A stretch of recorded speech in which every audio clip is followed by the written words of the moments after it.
Hi and welcome to Hitch Up and Tow. Today we're back in the caravan and we're going to have a look at the heating.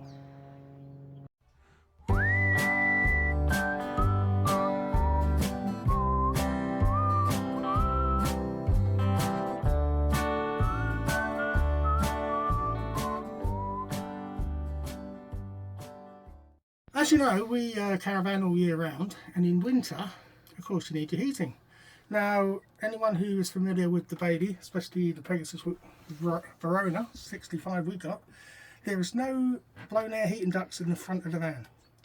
The only ones is this one here and this one here, which blows heat towards the front. We've got one on the side of the bed and one in the bathroom. Now the bathroom gets really hot, the bedroom gets really hot, the front of the van is freezing. So I've had a look underneath, and you can see in this cupboard as well, if you can see the mess under there, those pipes are just slid in each other, so there's a lot of heat escaping there.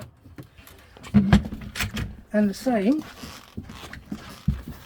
in here, I don't know if you can see it, there you go, these pipes are just slid inside each other, so there's heat underneath. The bed gets boiling, but what I'm trying to do is seal that up and hopefully get a little bit more heat coming to the front of the van. So what I've kind of done is got some aluminium tape.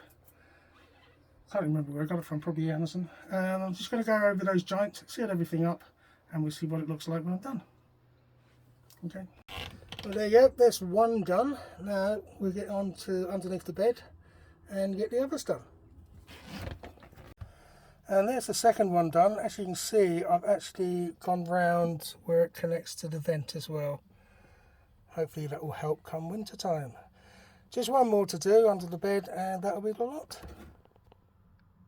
And there we go, there's the last one done. Again, I'll tape round the outlet as well as the pipe joints, and we'll see if that makes a difference. Okay, all finished. So we'll see what that's like next time we go out and put the heating on. See if we get a little bit more warmth at the far end. If we don't, I'll let you know. But if it does work, that's a cheap little fix. So thanks for watching, and I'll see you in the next one. Bye for now.